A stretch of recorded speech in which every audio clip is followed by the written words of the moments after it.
Hey, I'm Mitch. And I'm Greg, and this is Sidenote, a podcast where every episode we tell stories and debate a controversial subject. And then we research and splice in all the science and mind-blowing shiznit throughout so you are entertained while simultaneously learning. Today we talk about whether or not the world is literally going to shit and if human extinction is on the brink.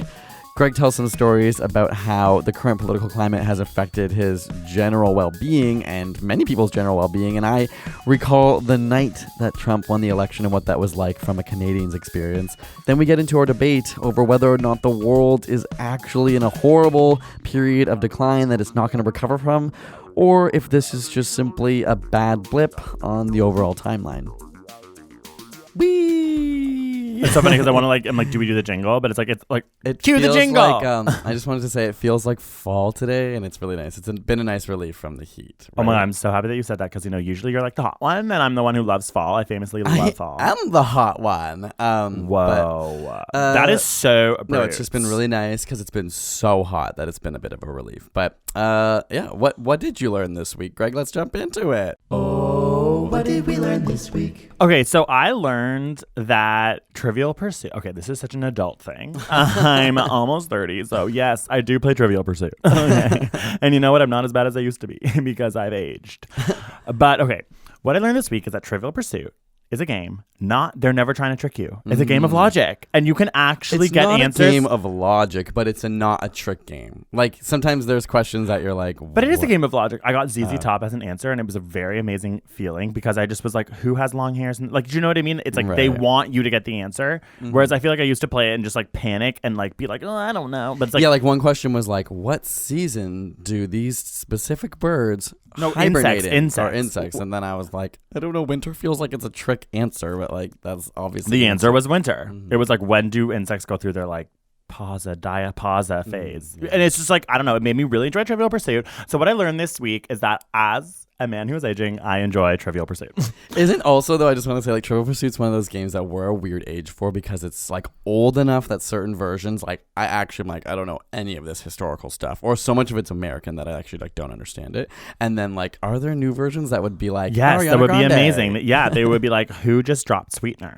Yeah, exactly. But also, it's a Canadian game. There was a Canadian version we were doing. No, it's a Canadian invented game, invented in Quebec. But I mean, the main one's American. Like, it's so much American history. Yeah, but we were it's playing Canadian one, originally. And it was so much harder because it was just like, who was at the Olympics in 1972 and won the bronze? Well, that was the sports. Like, the sports section is literally homophobic. It's like, it's so specific. It's like, I want a specific art section. The art section is so... It's homophobic? Yeah, it's homophobic.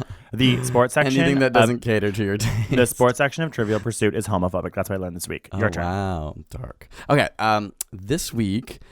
my learn was like a little more personal. So we had a video we were working on to come out this past Thursday, and we've been like, I don't know, just summer's kind of a hectic time. Like, we're away a bunch, and like there's been a lot going on, and like the team was in New York working on some stuff. So I feel like this video was a little bit of a last minute put together, not in a bad way. And it was really good, but it just felt like it wasn't quite ready. And it came down to that kind of decision where you're like, do we, just take this week off and work on the video more, or like release it? Like, what is the better thing here? Like, if we're going to tweak it, is it really going to be that much better? And is it worth all the These extra are all things hours? that go, I think, through your head more than mine, for example. Yeah, like I was just like, like we could wait another week, but is that like, am I going to get neurotic and are we going to spend another 20 hours on this video that's not actually going to be that much better? Like, it's still an arbitrary, it was just my viewpoint was like, I think we can make this better, but maybe it won't be better. Like, there's no objective way to know if it's literally better. So it was a nice lesson for me because then we decided, okay, let's just wait. Like, no stress. We're going away. We were going to like a cottage. And so we were like, we don't want to like freak ourselves out and have to stay up all night. Let's just like not release it. It can come out next week. And how much better did that feel? Yeah. In the moment, it was stressful because I always get stressed about like, but we tell people like weekly videos, and like over the summer we haven't released as many. But then we make videos every week. After 24 hours, I was like, oh, it's such a good decision. Like, so many creators can't make videos every week, and we shouldn't have to make videos every week. But it's really hard for me to like let go. So it was a nice reminder. I learned that like, Yeah, you don't need to be so crazy. Like, nothing bad happens when you take a break. And it's actually, if anything, lots of great things happen. So I'm glad you enjoyed your break. And I'm excited for people to see this video on Thursday with the extra added tweets. Okay. Like This comes out on Wednesday, so it comes out tomorrow. Go watch it on the tablet phone near you. So today we are talking about mass human extinction and whether or not right now in the world, that things are leading towards it all ending. Story time. Story time. Story time. Story time. So, like, getting real deep to your personal stories. Have you? This is a hard one to have stories about. Massive human extinction, Greg. Like, tell me your I wish it was something epic where I was with like, it. when I was with the whales, studying them and seeing the loss of their habitat and species. I just don't have that experience. We don't live in British Columbia, okay? Mine is about therapy. Okay. Well, I went to therapy this week, and one thing that was really interesting that was brought up, which I didn't think about, was so we were getting to I'm the type of person who loves information. I love to read. When I talk to people, I like feel intimacy through talking about like what's going on in the world. Like reading articles and discussing them. Me and you, when we go out for dinner. Greg, cuddle me. He's like, talk to me. Yeah. Okay, so Greg and I experience and express our love in honestly like completely opposite ways, which in some ways is beautiful because opposites attract, but in other ways has caused, struggles and challenges in our relationship. And it wasn't until I was in a therapy session that I was told about this idea of love languages that psychologists use, that we were really able to sort of reconcile this idea. And I thought it'd be really fun to just quickly go over those love languages for those of you out there who might have this same kind of experience. And it really helped our relationship in terms of being able to appreciate what one another looks for and wants in terms of love. Number one is words of affirmation.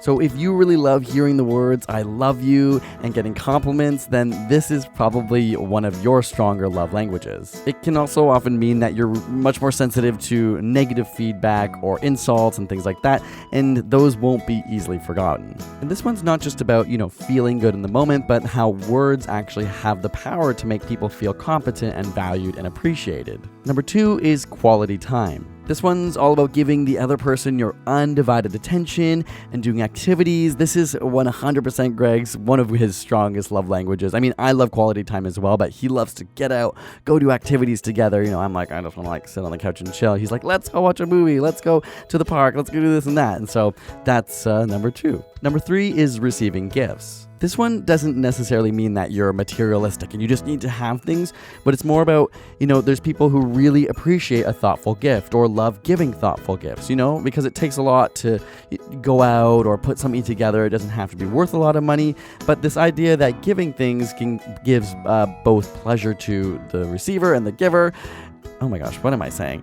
You know what I mean. So everyone is happy at the end of the day. 4 is called acts of service. People who speak this language want their partner to recognize that their life is rough and help them out in any way possible. So like lending a hand, giving favors, being there for them in a way that is showing that you're willing to put your time on the line to give back to the person you love. And finally, number 5 is physical touch. This one's a little more obvious. I connect with this one a lot where, you just want to be cuddled. You want someone to hold you or look into your eyes and have that intimate moment of physicalness where, that doesn't necessarily come across through things like words. Now, these love languages obviously often apply to romantic relationships, but they can also be applied to friendships. I mean, it's great to sort of appreciate the ways that your friends experience your love. They might not see things the same way as you, and so to them, spending quality time might be important. To you, it might be talking a lot and showing your love that way. So I just thought it was a really nice little thing to hear, to contextualize for my whole life, for looking at relationships in another way, and hopefully you'll find it interesting as well and have a use for it in your life. So go on and experience your love languages in whatever way suits you, but just remember that other people sometimes experience it differently. And when we go out for dinner, I love it. Like you are really smart. We're both like interested in things. I know you like to cuddle, but you also are obviously, you know what I mean? You satisfy me in that way. I just love to talk about what's going on in the world. I think anyways. And so my therapist was like, have you ever thought about how the recent like political climate, the current climate that everyone's talking about has maybe impacted you? And I was like, yes, I've never thought about that. 100%. Not that I'm saying like, I think about it all the time and you don't. I'm just like, I have fully thought about how There's a these dark, past ominous 2 years, especially, but not even just 2 years. Like anytime there's been like, I feel like the last many years, because even before that we had like Rob Ford as a mayor, and there was like all this kind of backlash with like really stark conservatism coming. It's so weird though because we're Canadian, and I feel like it's so impacted by America because I you're right. loved Barack Obama so much. Like that's what we would talk about was literally how much I loved him. What we would argue about would be like you being like, oh well, like WikiLeaks and like he's not perfect, and I'd be like, Not WikiLeaks. what was it? Edward Snowden. Edward Snowden. Sorry. WikiLeaks is like NSA. messed up. Oh, actually, WikiLeaks. Yeah, that. Ew, Julian Assange is creepy. Look it up. You know that he's dating Pamela Anderson? Yeah, Isn't that that's so wild? weird. Yeah, that's wild. Oh my god, we should do an episode on Julian Assange. Actually, I'm over it. He can just like stay in his little. We should do one about hotel Pamela Anderson. That was my original beard. True. So yeah, just like I really was hopeful in that time with Barack Obama. Like it really, I just like when I think of my life, it's like the sun's almost out. like blissfully ignorant because you're like things are progressing without me having to actively participate. Right? You can be like, there's this person who's maybe the most powerful person in the world who is advancing issues I care about, and without me necessarily having to like be on a picket line and be pushing for it, it's kind of like you get to relax. And your energy gets Even to though go to other things. Not everything's perfect. Like, so much of my energy right now is going to reading, like listening to the Daily, being frustrated, talking to friends, and like being like literally last night we just had friends over, and of course like within 20 minutes it's like, will he be impeached? Yeah. We were making a joke that Robin's going to drop an album on the day he's impeached, and like life's going to be better. The impeachment album. It's going to be like Robin's finally released. The white She's gaze. waiting for him to be ready. impeached. Yeah.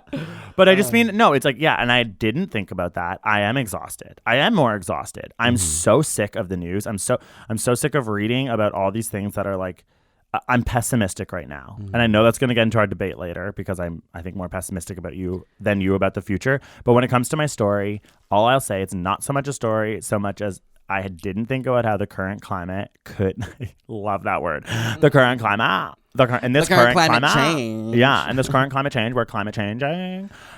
Wow, Imagine all this time people were talking about like political climate change. They're like, climate change is real. It's like, yeah. I don't know. Well, it kind of is. I agree. Like and I mean, there's so many studies, like not specifically about this, but about how people, like, even if you think of like racism or like homophobia, like those things, even when people aren't being physically attacked, affect your physical well-being, stress, anxiety, like this. I feel like the baseline for those things for a lot of minorities, especially, is a lot higher right now. And we're not even American. Think of people in America who are just like, is my life going to be really impacted by this? Like, am I not going to be able to travel? Am I not going to be able to like purchase things from a store because I'm XYZ? So that baseline, and we're in Canada, we're also feeling it because it kind of like rubs into our culture, which is like pretty, like Americans' culture is so big that it like bleeds. For into people Canada. who don't know, Canada really struggles having its own cultural identity because like we just get all American TV shows. We're like our physically media so is similar, same language. American media has so much more money, so it's like it is often, not always, but often like higher budget, better. Can do more interesting things. Like, what do we have? Schitt's Creek? You've heard of Schitt's Creek? There's definitely things that are great that are Canadian, but Tim Hortons. Anyway, isn't that so sad it's just anyways? like every day I wake up and look at the news about Trump, and I think the last 2 years have been like a worsening situation where I actually just feel hopeless about the world. Also, it's like, my family is a Rosie O'Donnell family. We did not miss an episode. She dictated our happiness levels. Like when she was upset, we were upset, and it's like literally my family's worst nightmare that Trump is in power. But it's because just we gonna love be, Rosie O'Donnell. I'm just hoping, and like a good TV show or a movie like gives you the villain and you don't get the win right away. You have to, like, when he's finally impeached or when he's finally voted out, it will feel so good because it's like, but he's so that's the sick only way, in his head. That's the only way I rationalize it, that Yeah. I'm just like, this is a story. And you never beat the bad guy right away. Yeah, but he's so good at spinning things in his head because he's literally ridiculously like sick in the brain that it's like he'd be like locked in jail and be like, I won, I was the best president ever. Wasn't I the best president ever? Like yelling through his jail cell. Jail, yeah, who cares? He literally is such a fucking idiot. Whoa. Explicit, gotta mark this podcast. But actually it's true. It's like, why would you ever hold back saying that about him? He literally is. He can't read. So ironically, my story is tied to this because it was about like the night Trump was elected, which, as we're saying in Canada, like I was watching the live streams of the election coverage of Trump, and everyone, I remember like I was being kind of pessimistic, but almost to just like it for it to feel really good when Hillary Clinton won. Like I was like, guys, I'm actually scared. Like Trump might win. Like some of the polls show it's like way closer than I would expect. We had the kettle going. We had tea. We had chips. And we I were remember hopeful. our friend Brody literally being like, Mitch. And at the beginning of the election, like he was in the lead. And then I was like, see, and everyone was laughing like, Mitch, he just won like Texas. Like, are you really freaking out right now? Like, of course he was going to win all these regions, whatever. And I was like, yeah, okay. But yeah, I just remember it felt so surreal. It felt like a dream. I'm sure so many people listening can relate where you're just like, not even like I was expecting it to be a blowout, but deep down I was like, it'll feel so good if he gets wiped out. And then it just sends a message like, yeah, we're not accepting this kind of behavior, this kind of, these kind of ideas. But yeah, we all kind of got together. It was like going to be a little cute little party. We had like food and drinks and we were chilling.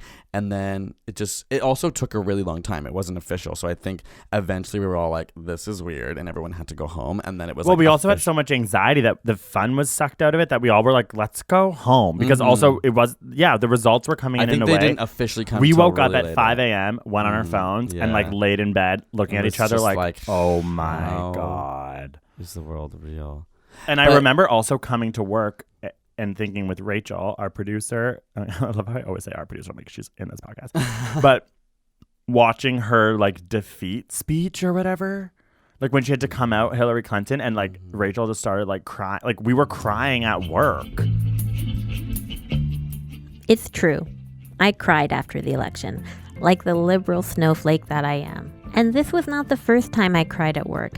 And I guarantee it won't be the last. I'm lucky to work in a supportive office where crying isn't that taboo. But why is crying, a natural human response, so weird at work? For starters, it violates what anthropologists call display rules, which are our cultural norms for self-expression and socialization. It's why it's no big deal to see your friend crying at dinner after a big breakup. But seeing a coworker at work sobbing by their desk is like, oh, I'm uncomfortable. But crying is supernatural. There are basal tears that keep your corneas from drying out. And then there are psychic tears. I love that name. So psychic tears are both for positive and negative emotional states. And you may have noticed that women cry these psychic tears more than men. So am I crying at work because I'm more sensitive and less tough than my male coworkers? No, a lot of it is just hormonal. Men generate more testosterone, which inhibits crying, while women produce more prolactin, which seems to promote it. The anatomy plays a role too. Men have larger tear ducts than women, so more tears can actually well up in their eyes without it spilling onto their cheeks. Ah, lucky. As mentioned, there are the biological reasons for this, but there are also social reasons. For example, women are socialized to not respond in anger. In studies, angry men are thought to deserve more status, a higher salary, and are considered better at their jobs than angry women. And so, because women are more likely to be punished at work for showing anger, we often use tears to display not just sadness, but frustration. But crying usually makes us feel better. It stimulates the production of the feel-good neurotransmitter dopamine. A survey found that when a man cried at work, afterwards, they felt that their mind was sharper, the future seemed brighter, and they felt more physically relaxed and in control. Unfortunately, most women felt a lot of shame and guilt after they cried. And another study found that their fears are kind of warranted because coworkers judge female criers more negatively than male criers. Where when a man cried, they said they felt closer to them. They felt that they were being vulnerable and that was a good thing to see that human characteristic. But for women, sometimes that assumption that they are unprofessional or even that they were faking it would come across. I don't know what to say about that. It's frustrating to me that the same emotional response is perceived in two different ways, whether you're a man or a woman. And I'm not sure what would need to happen to make that change. But if you do find yourself crying at work, own your tears. You don't have to be embarrassed. You're a human being, and be gentle on yourself.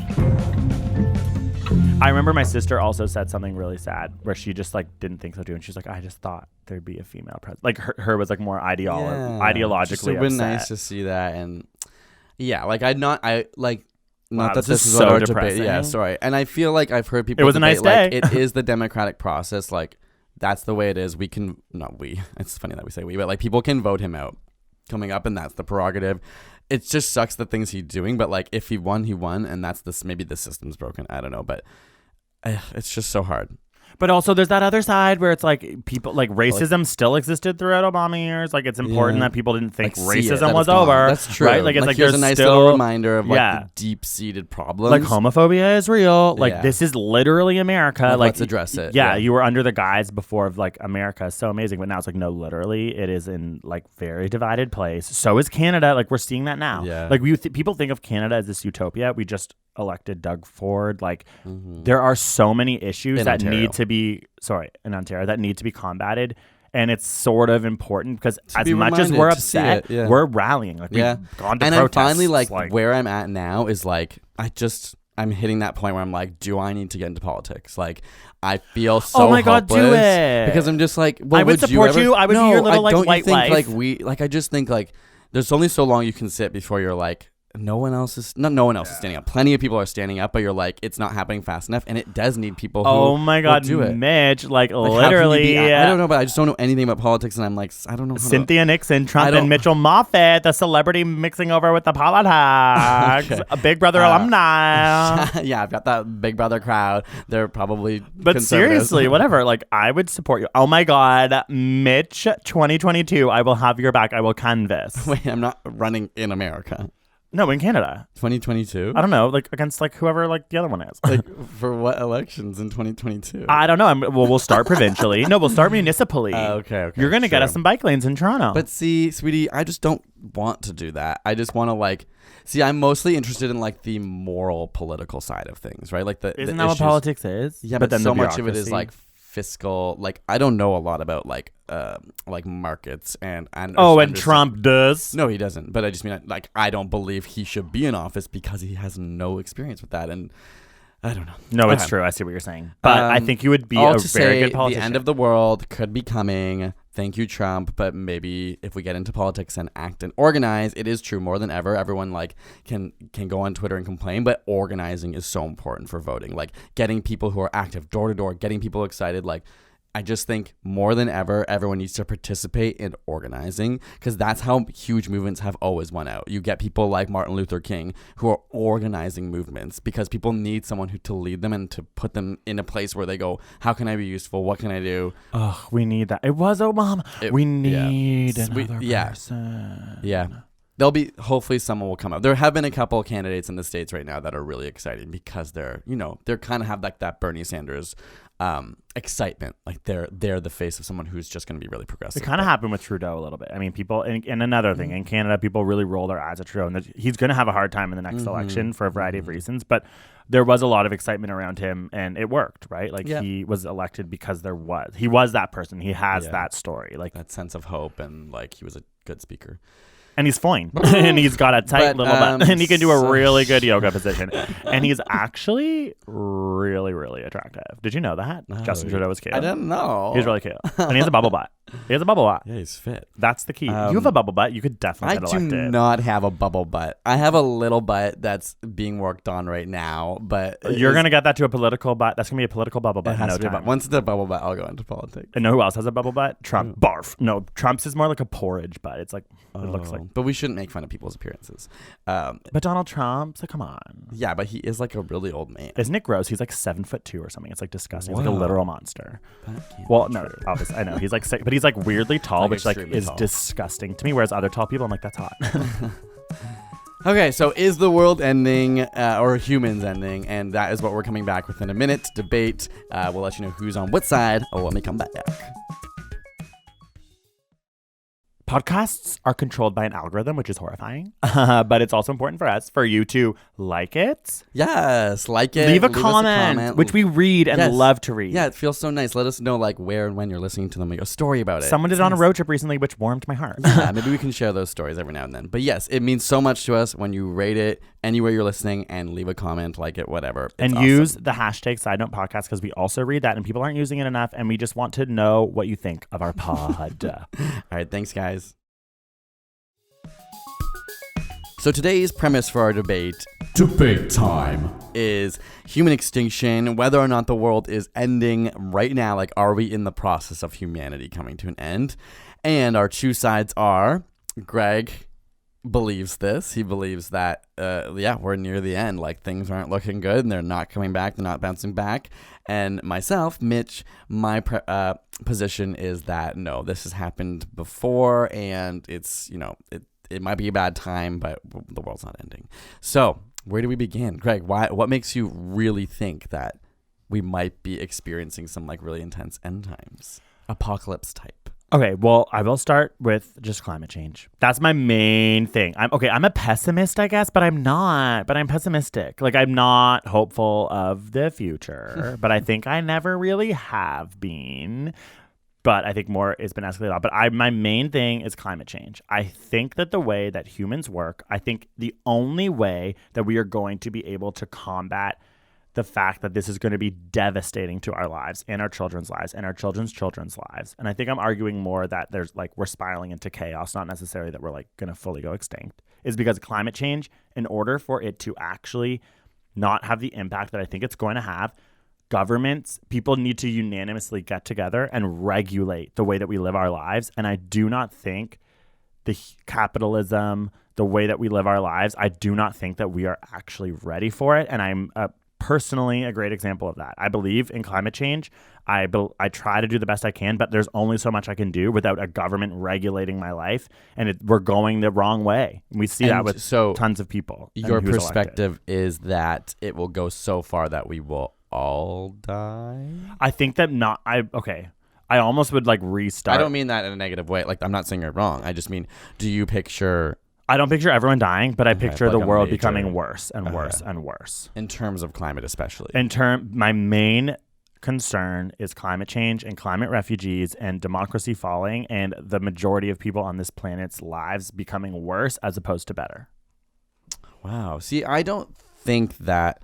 I think like we will see negative times for sure, but I guess like in my mind, I'm like 80 years ago or so, the entire world, well, not the entire world, but like effectively the entire world with armies was at war, and we survived that. Like right now, we're actually in a pretty big time of peace. I mean, I know there are lots of global conflicts, and perhaps like army capabilities are so much greater today. So if there is a big conflict, like that's going to cause more problems and be a lot worse than before. But I just feel like it's a bit of a red herring in that like the earth and humans have gone through lots of turmoil. I know what you mean in a sense that like we can't be sure that we can keep up with climate change. Like if we don't take action now, is it just too late later that we actually live miserably? But I don't know that the earth's going to get so hot that everyone just like dies. You know what I mean? But I'm not saying that everyone's just dying. I'm talking about the world. I think the world is getting worse.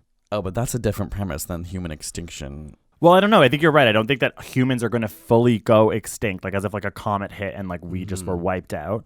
I'm trying to say that I actually think that the world is getting worse and many humans are going to die. And I think that like I'm just worried about the future more than I am hopeful, more than ever before in my life. And another thing is that we've chatted about is... And we've just finished this book, Homo Deus. And I honestly think AI is a huge issue. And it like the book had a huge impact on me because it made a lot of sense. Like if you think about even Google, the amount of people that they employ is so minimal compared to like car manufacturers and these jobs of like the 80s and 70s and 60s and all these times when the world was really booming. Post the war, there was like an economic boom. And like now everything's going to Silicon Valley. The jobs are disappearing. And I just don't think we're going to get our heads around universal income. Like socialism, are you kidding me? That's like under attack right now. That I'm worried that all the things that are necessary for us to like progress as a human species, just over all these years and all these borders that have been created have just started to like crumble, and we see the impact of that. Like globalization is like falling apart, and I just don't know. I'm like, it's like at a really important time that we should be coming together. Don't you think like Okay, I don't disagree with like the AI problem. Like that's a big problem. That's why lots of people are talking about like universal income, because what happens when so many jobs are taken by robots and humans are not necessary? Which they're already doing. Yeah. So I do think that's going to cause some major problems. I actually just started dating my Alexa. Like things are getting crazy. But what I'm getting at is like, I think that no matter what, any major shift, like if we're talking about like moral shifts of people being more accepting and coming together and accepting that globalization, like our worlds are more interconnected than ever before, like of course there's going to be resistance to that, right? Like we can't just accept or expect that every transition is just going to be like, cool, everyone's on board, everyone's accepting this new lifestyle, this new process, this new way that we think and connect. I just think we're experiencing like a really big resistance right now, but it's a natural resistance in my mind. Like it's there because it's hard for people to change their minds, their mindsets, and maybe it is generational in some. Maybe I'm wrong. The other option is that there actually is such a divide amongst people right now, and it's not generational, and it's like literally two factions of human thinking of like this like liberalism versus like conservatism. That is to me separate from like the issue of artificial intelligence. Okay, I guess, okay, then I'm going to keep going back to the same point, which is climate change. I'm literally like thinking, okay, the world is growing in population, right? Let's even think about like, say America falls, like, which could very easily happen, right? Democracy falls, Canada even falls. Like we're coming at this from a Western perspective. China, for example, like it becomes the next world superpower. Like that's very, could happen. They are growing so much in population. They need sand. There's not enough sand on this planet to build everything they need to have infrastructure.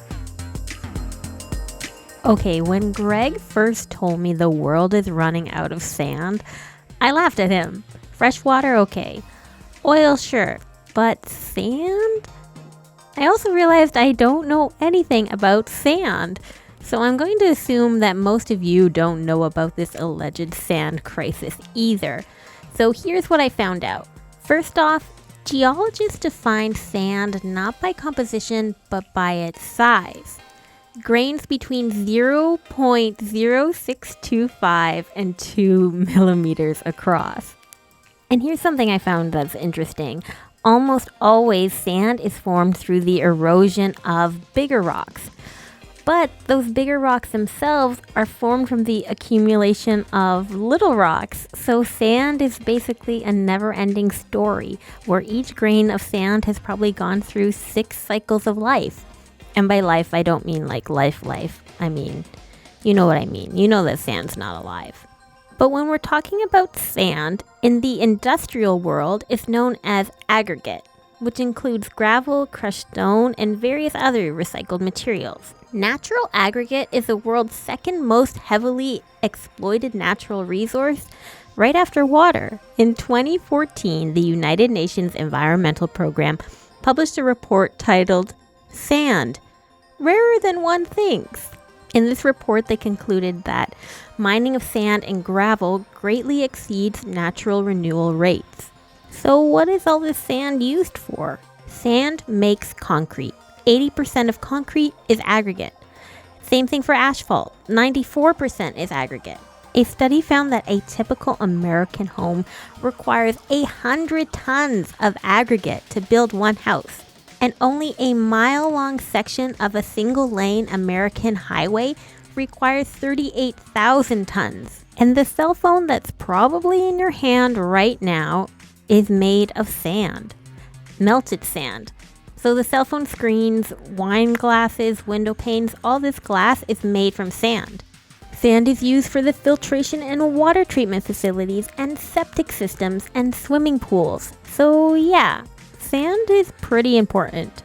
And with the swift development that is happening in Asia, we're using more sand than ever before. And in places like India, where commercially useful sand is now so scarce, the markets are now being dominated by what is being called the sand mafia. Criminal enterprises that sell materials taken illegally out of rivers and other sources, sometimes killing people to safeguard the deposits of sand. So there you have it. Now you know that sand is an incredibly important resource and is becoming more and more scarce. One more thing to add to your list of worries. You're welcome. They need fresh water. There's not enough fresh water on this planet in order for them to drink it. They need to take in climate refugees because like many parts of the Philippines are now underwater. Like things are going to become, in my opinion, like worse, like Children of Men, like that movie Children of Men. Yeah. Like that, I'm not saying humans are going to be extinct, right, but maybe that future is not going to be like bright because actually we're going to have to deal with the physical repercussions of what we have done to this earth. And scientists are just screaming, and we've like always been screaming, and people aren't changing. In fact, people in China are eating more meat than ever. Yeah, but there are major initiatives and like towards like green energy, like solar. But that's and been wind. all cut by Trump. Yes, the but EPA this is under one administration. Like we know. Global climate impacts are on a large scale. So like, yes, this 4-year impact of like taking away benefits for like, you know, green cars or whatever is going to have an impact. But the hope is maybe in the longer big scheme, this is just a little dip and it can come back to normalization. But what makes you think that? Like even thinking of like Canadians, we're the worst when it comes to oil because we have the most money, right? And the world's getting more money. Like people are becoming more wealthy. If we run out of sand, we're going to have to find an alternative. I don't think running out of sand means that people are doomed. Like we can exist and find alternative ways, just like we're running out. If we run out of oil, if we run out of fresh water, we just have to find technological ways to make it work. And I do agree.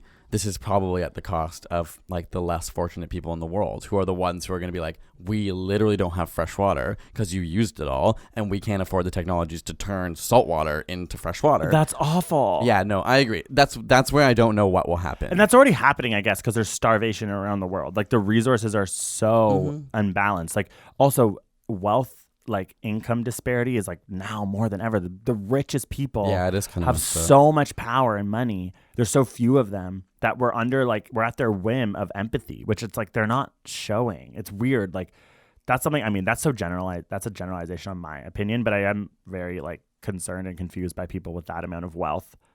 Not just like, you know, giving it away. We've talked about this before.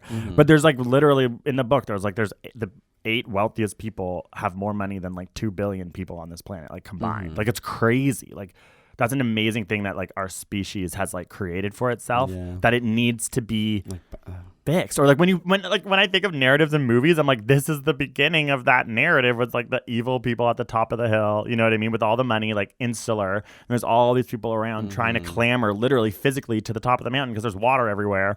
That's just like where my brain goes. And like even I just can't, like if things become like capitalism and consumer culture is so ingrained in us, and I'm like, I can't escape it. Like as much as I want to, I can't. Like I order Uber Eats, right? Because it's like, that's going to help me that day. And I buy new clothes when I probably don't need to. Or I don't know. I'm just like, we're all so wrapped up in it. And as we get older and have autonomy with our own money, all it's done is made me turn my AC on. My parents were staunch, like, no, turn the heat up, put the AC down. And now that I'm older, I'm actually like, you know, I consider myself an environmentalist in many ways, but I'm still like, no, my dog's cold.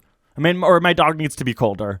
I'm an adult now. I can turn my AC down, right? Like, I'm just like, oh God. Like in those moments, I'm like, I'm not doing it. That's a different debate we have sometimes when I'm like, we just have different like body temperatures. And I think it's unfair when you just think we're turning it colder because I'm like actually uncomfortable.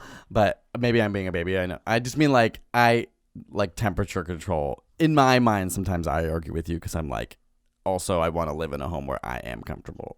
And we want a comfortable life because because we're privileged. Feel like we deserve it because we work hard at work because we're part of this system. Right. That's what I'm saying. I'm not trying to say that we're bad because of it. I'm trying to say we can't escape it. And we're also, of all people, even having this conversation. Like actively thinking about it. Yeah. Yeah, you're right. It is really hard. And I think like that's why I do think that like governments are so important. Like people, obviously in America especially, people are so against like government intervention in their lives, right? It's like I don't know. They really the hate Second this Amendment idea. to have guns so that they can like fight the government if they need to? Just in case. Is that true? I don't know if that's why. I guess it's like you can't take away our guns because we need to be able to protect like ourselves. Fight the government. But I definitely think like it just, like I said, with organizing, like individuals can't take on the responsibility. They should, but as you said, we're people who care about this and we can't even fully take on this responsibility in our own lives, that it needs to, like, governments need to incentivize companies to do this kind of stuff. Yeah. And they're not. And so Trump's going the wrong way. Some of them do. But capitalism will win out. It will. But the question is, can sustainable energy, as an example, become part of the capitalistic society? And that's what people think. Like, that's why the Trump organization or the Trump government is so backwards, because like solar energy and wind energy, all these things are actually becoming so much more efficient than like oil and coal. Or coal. And gas. Yeah. Coal and is like, a really great example. Yeah. Where it's like, It's from a economically capitalistic perspective, these are actually better alternatives. And all these like smart business people are like, we should invest in this before other countries do this, because then they're going to monopolize those areas and be so much better at them than we are. And we're never going to be able to catch up, and we're going to have to just buy their materials because it's so much cheaper. That's when it's like capitalism could hopefully push us towards, like, obviously companies are trying to get there, like electric cars, like so many companies are racing to this electric car market as people want it. And hopefully it's capitalism that pushes consumers there, because it's like, it's more energy efficient. You save more money over time. Yes, electric cars are way more expensive right now, but hopefully in 10, 20 years, they're way cheaper. And over the lifetime of the car, it's way cheaper for you than buying gas. And pretty soon they can charge like way faster and all these kind of things. So there's a place for capitalism, I think, to aid and assist this problem, whether or not. And I don't know if we're going to cross our fingers and hope capitalism does this. Like, I don't. No, I don't. I think we're saying governments should, but the market will move that way automatically if it becomes part of like the capitalist society. And I guess from a more tunnel vision, like Canadian-centric, Ontario-centric, North American-centric place, that's the crazy part for me, is that people are leaning away from the government having control and regulating our lives, right? Like, that's what Trump's about. He's like, we're going to take away regulation at a time where I think at the same time when they're like, but also all these people can't do this. We're going to actually remove the right for abortion. We're going to like repeal Don't Ask, Don't Tell. It's like, but it's an irony also that I just have to yell, because I'm like, they're so anti-government being in their lives, and yet they're the people who are literally like, oh, your personal life, what you do behind closed doors, we're actually going to regulate that. So thank you. That's more onto my point, in that they are like a government. Well, this government's absolute crap. That's the difference. But they were elected recently. Same with Doug Ford. He's promising. People don't want the government intermixing with their lives right now, which is hard, because it's like, from a human and like climate change perspective, now more than ever, we need someone to regulate it. And we have to hope the government is going to make the right decision. So it's like Nicaragua, for example, right now politically is falling because they actually have a dictator, like someone where the government has so much power that he's actually taken away socialist infrastructures in the country. People are revolting, and now there's like an actual like, you know, there's civil unrest in a country. Like, do you know what I mean? Like, even when I'm hearing the other side, it's like there's governments with too, like Venezuela and Nicaragua, these places that are like democracies that are starting to fall, that I'm like, oh my God, like, you know what I mean? Like, both sides are losing, and I'm just, I'm pessimistic. I'm very, very pessimistic. And I'm just thinking, even if some things go in that direction, I think overall, hopefully it evens out, because it just has to. If things get so bad, humanity has to change. I like how hopeful you are. I'm not like hopeful, which is weird, because on a regular basis, I'm like, everything's going to shit. The world sucks. Like, what's the point? But I just feel like inevitably it has to fix itself. But that's, I know, sometimes a really bad way to think, because it also stops action. Yes, I know. It stops like, I'm complacency. Like, well, we will figure it out when the time comes. Kind of sometimes makes me go like, we'll figure it out when the time comes. I don't need to like be out on the street like getting into politics. And we're the insane people who talk about this all the time. You know what I mean? Our friends and family, they don't talk about this all the time. And you know what I mean? And like, who are the people? But like, it's just what is the tipping point? Really, is it? And when does like humanity or our society, like Western society, together hit this consciousness where they're all like, oh shit. Like, most of us now realize what went wrong. We have to fix this. It's going to be when it starts to immediately affect us, and it's going to be too late. All I mean, Greg, is like, those awful things can happen. I know this isn't comparable. It's a totally different issue, but like, the world went to war together twice. And I'm sure there were people at those times being like, the world is literally ending. Yeah. And nothing can recover from this. And in my mind, I'm just like, I do believe, hopefully, it's not going to hit that point where it's so bad. I think it could hit a really bad point where we're like, oh my God, I can't, for the last 50 years, obviously we should have all been not wasting all this stuff and making so much garbage and putting so much pollution into the air. But okay, we only realize now we're going to have to suffer through recovery, but we will get there because now we've learned. It's like, I don't know, we're just lucky as a society, like especially where we live. It's like vaccinations, how nowadays like measles and mumps and all these things are coming back because people forget how bad they are. But there was a time when everyone was like, oh my God, we need these vaccines because yes, they're healing our kids. They're like, this is so bad. We have to do something about it. It gets great. And then people get complacent, and then it has to get bad again before people will do anything. So maybe it's like our kids and our kids' lives are going to be really awful, but then our kids' Maybe. lives are going to like Yeah. start to find the threshold of positivity. No. No, I mean, I feel so bad because my argument is literally like depression, like things are getting worse. And then you're right. In my day-to-day life, I'm definitely the one who's more like, oh, come on. But you can't relax. see the only. Okay, we should wrap it up soon. But like Yeah. the only thing I'm thinking about is like you've really only thought about this since Trump's been in. No, in climate power. change. Are you kidding me? I've always thought about that. I guess do that's think true, that but that's I my think main point. You weren't saying like the world's ending. You know, you were maybe like this is a major issue we should talk about and focus on and fix. But And I was now really that proud of Barack Obama and people doing things Could you towards stop climate cutting me change. off? No, because I'm trying to explain climate change is my specific issue. Well, now I forgot what I was going to say. No, because you were trying to say that I didn't say it before, and it's only since You Trump didn't. that I brought it up. No, That's but you've not never true. ever said the world was going to end until Trump was in power. No, climate change I've always said could be the reason why the world is ending, and that's the main reason for right now what my point is. And I was proud of Barack Obama for like putting things in place, and I was like, maybe this could work, but I was still skeptical because I don't, you know what I mean? Capitalism, all these things. I guess I hadn't heard you. I think that. Oh, come on! I've heard you talk about climate change. I don't mean that. I just My whole life I've been like pessimistic about the inaction. I just around mean that. I think a lot of people right now are thinking the world's ending, but it's like if you really think one man over the course of hopefully only 4 years, if not less, is the reason the world's going to end without like a major war. I don't think that's.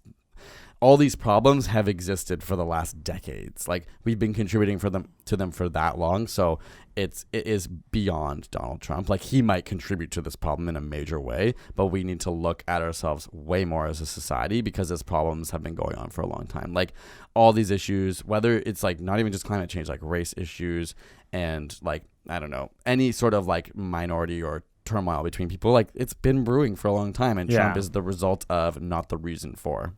So yeah, that's true. I guess I just mean we still have the time, I think, to focus on it, and then maybe this administration is the nice reminder that like, oh, when someone crappy gets in power, like even our small initiatives are being washed out, so we really have to make big initiatives when we have chance. I'm hopeful. I want you to win this so that debate. it can't be like wiped out. Okay, let's just say that Mitch won and things are going to get better because that's definitely what I want deep down in my core, and I want to have kids and I want them to live in a really cool life. Gosh, it's a lot to think But about. climate change is the biggest concern that we all should be thinking about at all times, and just like, read up on it because it's scary. Yeah, hopefully you think I won, not because I want to win, but because I want I to hope live. you won. Yeah, I know. And honestly, it's like whatever. We got 50 more years on this planet. Like we've been born at a good time. If you're thinking about me, I think 50 years will be fine, and it's going to be our kids that are going to be messed up. So don't worry about that. It's like, I don't even know them yet, so like, why should I care about them? I'm joking. Okay, thank you for listening. Let us know what you think about the debate and the topic. And then, Wow. You're really good at singing. Thank you. We follow us at Mitchell Moffat. Whale Watch Me, please. Like and rate our podcast and comment on it, and we will chat around you guys next week. I never know what to say because I'm like, we're not like talking to you. We'll be we back are. with a more controversial subject, but with a I think controversial we need subject, to but come back let's with like a one that's lighter. lighthearted. Yeah. Lighter. 'Cause a couple of ours have been We kinda, like, always do dark, this. and it's like, I just wanna It's laugh. hard though to have a controversial subject that's funny. Elon Musk was great. It because doesn't have he's to be like- controversial, Yeah. I don't think. Like, I think we can just pick topics that are interesting. But you know what I mean? Like, it's like just you wait. Next week you're going to be laughing Just on you the wait, floor. Henry again. Just you wait. Oh, you know that there is flowers by the plate. I don't know that. All right, see you later.